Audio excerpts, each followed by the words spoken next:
Hello, welcome to episode 88 of Your Ultimate Comeback. I'm Brad here with my co-host Raquel. How are you? I'm so good. So good. Even better than before.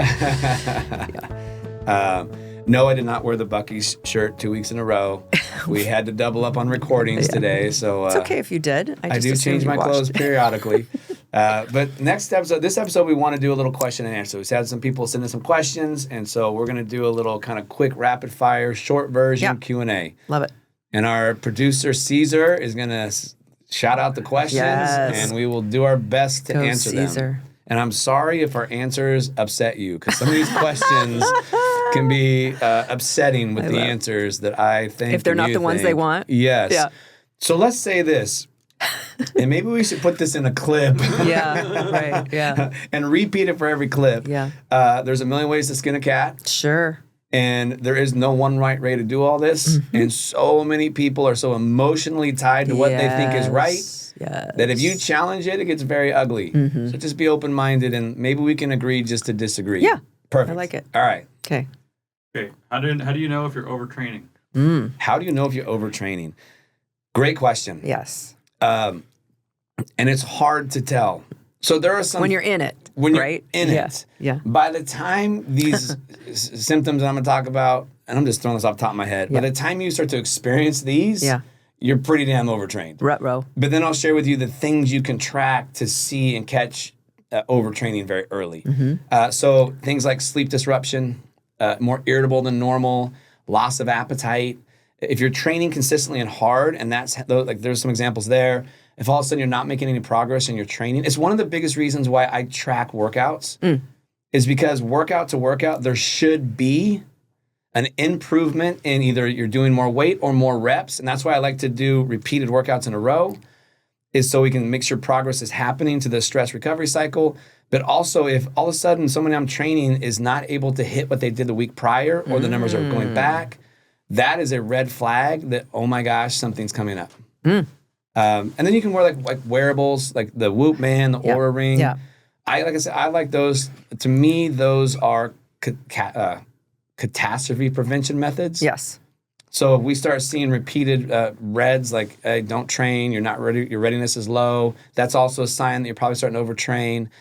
But the two best ways I know of to catch overtraining early, and I'll use these with super high level athletes if I'm worried about it, is grip strength. Like there's a really nice grip strength thing. I can't remember what it's called. I used to have one and use it a lot.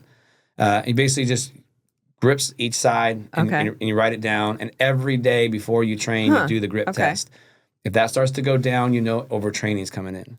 What I've swapped to and use now, if I'm like, you're going to see me start doing a lot of this, the Quinn, is vertical jump. So Raquel's daughter Quinn is a high-level beach volleyball player, and we're moving into a lot of high neurological demanding movements, a lot of speed movements. So you'll start to see every workout we will test her vertical jump before she trains. Because that is one of the first things that begins to dip when an athlete begins to experience even a little bit of fatigue. So I like that one more now than the grip strength tester. That I just feel like you were milking a cow just then. I grew up on a dairy farm. I spent time on a dairy farm. I have no idea how to do that. I don't. So cool. If you're really worried about it and you're somebody that's a high-level athlete or you're competing at a high level of something, take a vertical jump when you're fresh and you're feeling good. Write that number down, and then every day before you train, test your vertical jump. Make sure the warm-up and everything's the same that you did prior, so it's a clean, like your nervous system's in the same spot. Or you can just, first thing you do is that, if that's how you decide to do it. But track that every day, and you'll start, when those numbers start to drop, your vertical jump starts to go down, I need to take a break. But what about for your general pop people? General, that's why I track all their workouts. I'm seeing it workout to workout. So if they're not able to lift what they were able to lift a couple weeks ago. If their numbers, if they have a hard time matching what they did the week prior, or the numbers go backwards, if they're not making at least a 2% increase somewhere in intensity, or straight to jail. Straight to jail. You're out of here. You're fired. One warning. Okay, next question. Let's see. Oh, you just stole Caesar's job? No, he handed it to me. I handed her more questions. What's that? He handed her more questions. He did. Oh. Yes. Can I keep training hard if I'm not sleeping well? That is a recipe for disaster. Yeah. I would agree. Because remember, I learned this from Stefan Cazul from Kilo. It's the best thing I ever learned from him. It had a huge impact on my life with my clients and myself. Your training is only as good as your ability to recover from it. Mm-hmm. So Stefan's theory that he taught me and the people he works with is the goal to get great results from training is to apply just enough stress to create change and get out and go focus on your recovery. If you are showing up to the gym and you're sleep deprived, you're waking up with higher than normal stress hormones, you're in a place, you're not in a good place. Mm-hmm. And all that training is going to do is overly stress the system more and make it even harder to recover from.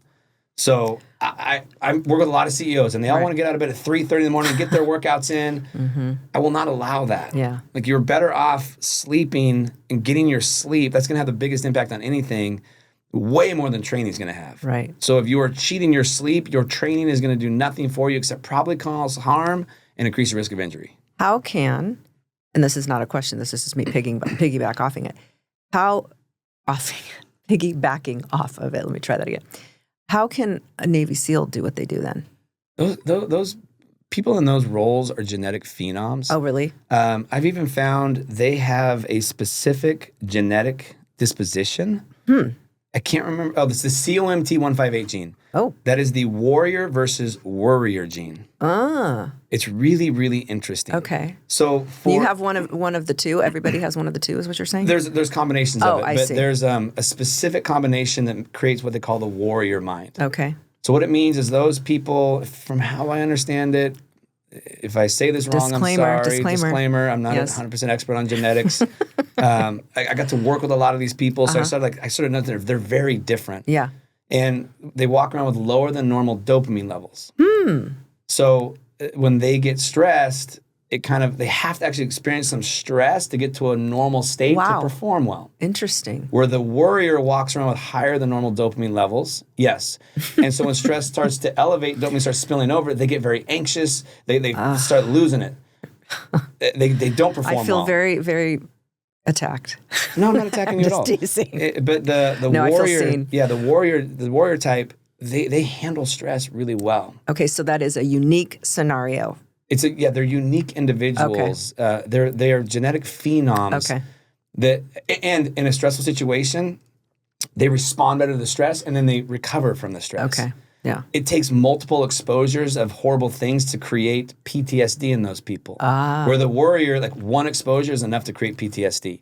But the warrior, it takes multiple exposures of different types of scenarios for them to end up creating. So imagine these people, by the time they end up with PTSD, they've seen some shit. Oh, yeah. It's crazy. There's got to be a book about that. I'm sure there are. Look. There's a guy, a doctor. He was a Navy SEAL that became a doctor. Wow. He does this whole thing it's called operator syndrome. Mm-hmm. I can't remember his name, but get back to us. Yeah, he's phenomenal on that. But that's a so there are genetic phenoms that can handle it better than others. But not most people. Most people are not the warriors. They think we can go through it. That's why when you look at the military, it's like, for example, I got to work with the LA Sheriff's SEB team. What's that? It's oh my gosh.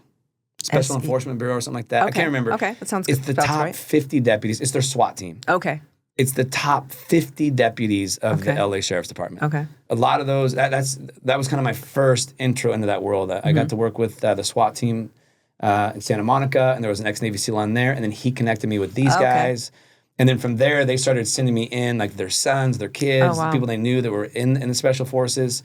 And that's where I started seeing it. Those individuals, they actually did really well in sleep deprivation states. But they're, again, a unique portion of the population. Yes. Right. They're genetic phenoms. Okay. Oh, sorry. Yeah. So my point was that the top 50 deputies of all the deputies of Los Angeles, there's a lot of them. Mm-hmm. Like, they're a special breed. Right. Right. So don't think you're one of those persons, because I've heard from certain people, and I'm sure you have too. Oh, no problem. I got this. I can do all these things. I can sleep only 5 hours. I can keep going. No, I feel great. Yeah, you know who the person is, because in a situation where shit hits the fan, they're the one that stays super calm and handles it really well.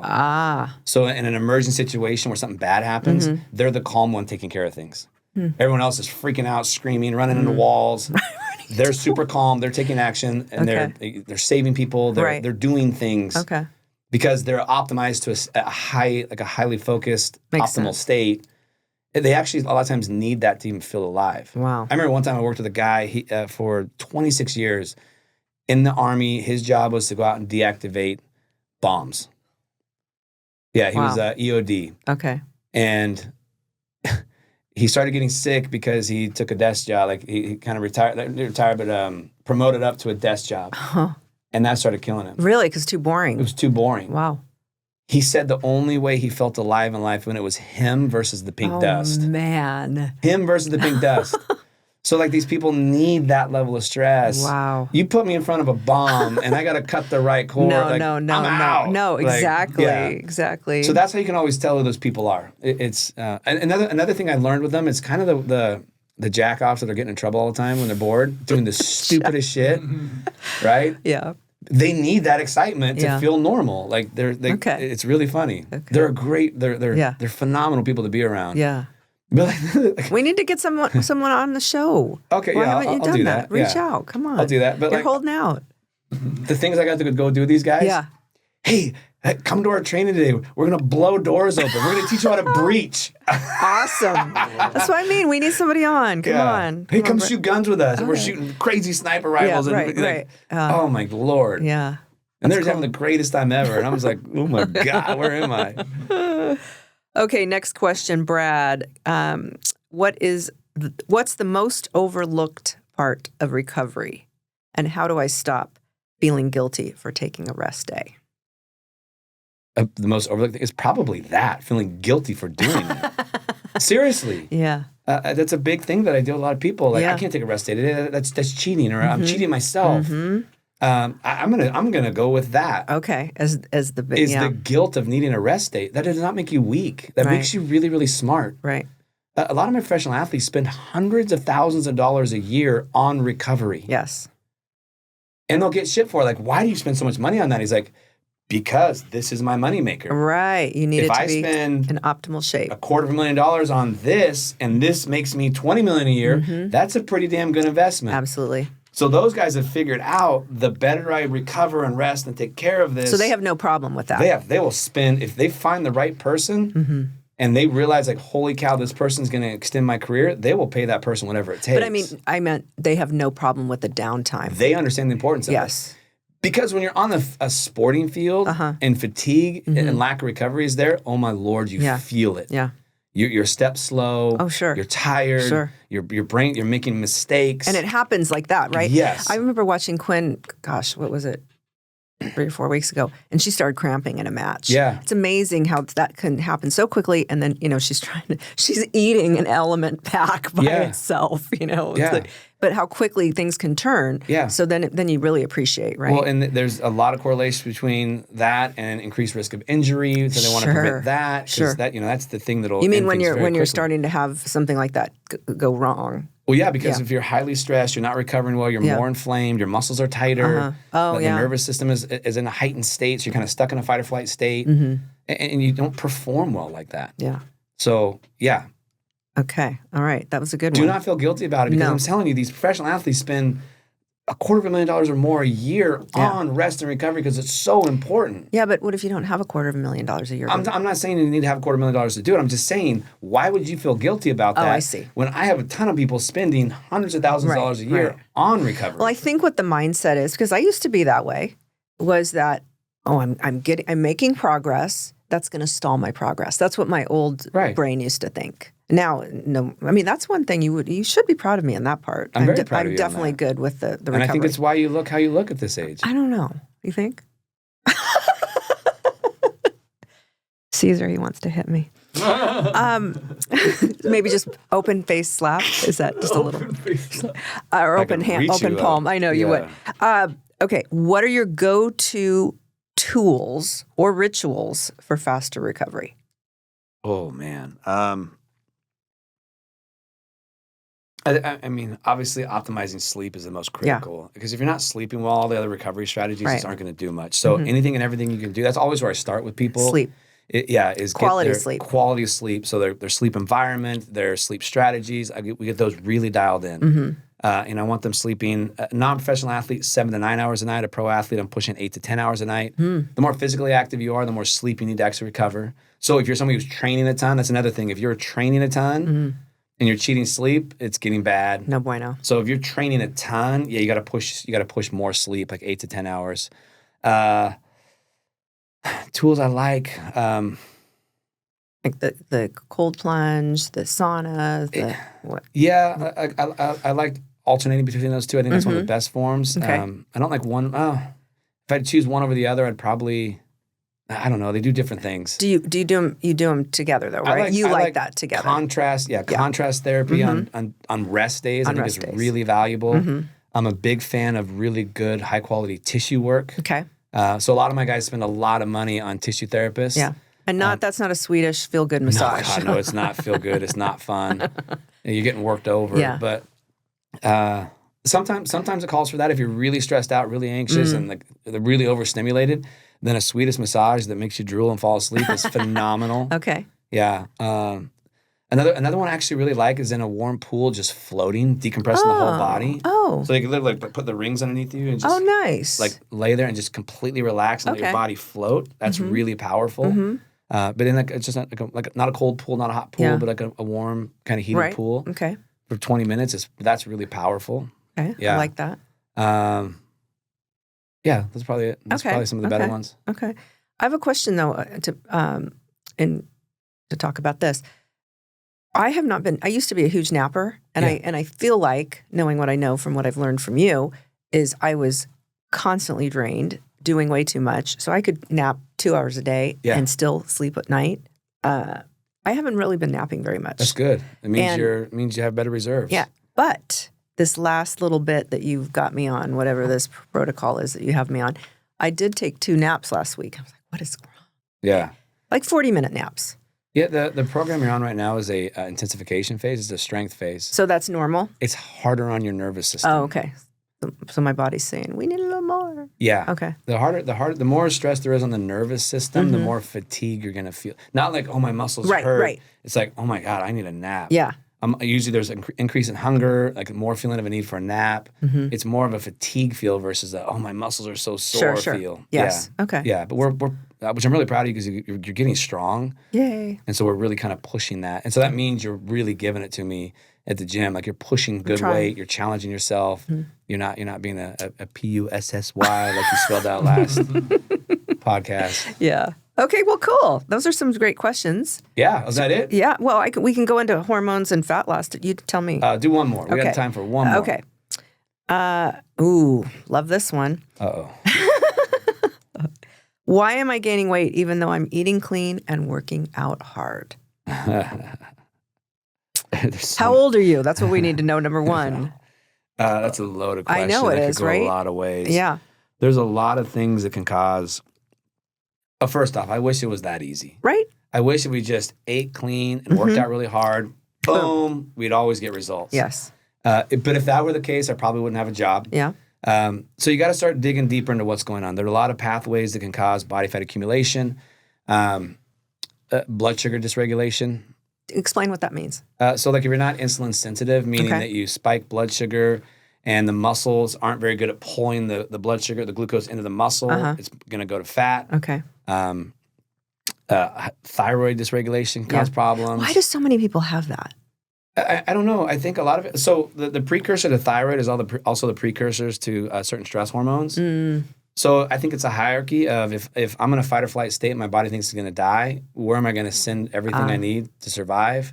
To the adrenals. Okay. So I see a lot of people that are stuck in a high stressed fight or flight state start robbing the precursors for thyroid to keep the adrenals going. Okay. I think that's a big reason why.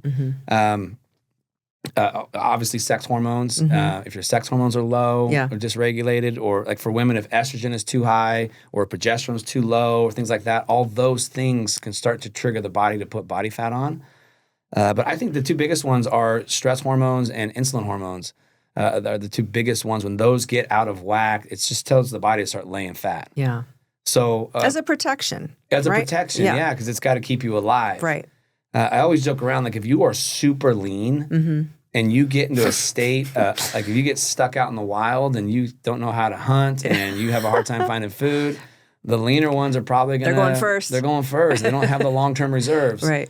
And there's been a lot of athletes and special forces people I've worked with in the last decade where I had to fatten them up to make them better at their jobs or better at their sport. Sure. They were too lean. Yeah. Are you talking football players or what are you talking about? I'm talking like CrossFit athletes. Oh, I I'm see. talking I had a Navy SEAL like that. Okay. People that these very aggressive worlds where they need reserves. They were so lean they would just crash out too fast. And usually in the state of eating clean and training really hard, I did this to myself. It creates a dysregulation of you have so much stress hormone. And eating clean typically means low carb, and now you don't have much insulin response. Right. And that world, doing that, I became a type 2 diabetic. Which is so wild. And what I learned from Rob Wolf was there are two types of people. There are the extreme people that are aggressive and get after it, and then there are the lazy people that don't like to get as aggressive. If you feed the lazier person a lot of carbs, you're going to create blood sugar dysregulation, and they're going to get fat and have all the bad biomarkers that we talk about. Right. The flip side, these people have a stress hormone issue. They're cranking out stress hormones. If you do not feed them carbohydrates to help bring the stress hormone levels down and replenish glycogen and calm the brain down, that's why I always tell people have carbs in the evening. Like after you're done training, have carbs. If at the end of the night, a long day, have carbs because it calms the brain down. It calms the body down. It brings the stress hormones down. I'll probably hear a bunch of shit about that if this goes off on a clip, but... it works really well. I pulled myself out of type 2 diabetes by eating carbs. I've saved a lot of people from type 2 diabetes that are high performers by eating carbs. So say what you want. But you're not talking about crap carbs. No, I'm talking about like carbs. potatoes and rice. Right. It was Rob Wolf who taught me this because I was at a state where I hadn't had a carb in 10 months. I was training like crazy. And I happened to be on his, invited to be on his podcast. And I said, hey, before we start, I got a question for you. Here's what's going on. Here's what's happened. Here's what I just got back in my lab work. What do I do? And he responded, oh, shit. I didn't write the paleo diet for people like you. Like most people in this world don't train like that. They were the lazy ones. They're the lazy ones. And so, 76% of society is that. Sure. So I had to write a book like for there. My people like you are having up to like 600 grams of carbs a day. I was like, holy shit, like, what? He's like, yeah. And then he explained how it all worked. And so I threw carbs back in and it really balanced it out. So what I would tell that person, if you want to get better results, is cut back on your training. Like literally 4 days a week of 45 minutes is more than enough. If you're not getting results from that, or you're doing more than that, you're wasting your time. You're in there making friends, not getting work done. Ooh. And then eat more carbs. So train less, eat more carbs. First meal after your workout, have some carbs. Counterintuitive, but sorry. But this is, I do this all the time. Cut your workouts back, have carbs in the first meal after your workout, and then carbs every night at dinner. And you'd be shocked at how much that'll regulate the whole problem process and get you lean and start getting your results and then bring your body fat down. Definitely helping. But if you continue on excessive training and restrictive eating by being clean, it's just going to get worse. Right. See it all the time. Yeah. Well, that was good. We still have many more questions, so we can do this another time. Oh, perfect. We ran out of time. This had to be a quick one. Sorry, everyone. Yeah. Quickies are good sometimes, Brad. Yep. Yeah. Boom. All right. Thank you. All right, See you thank next you. time.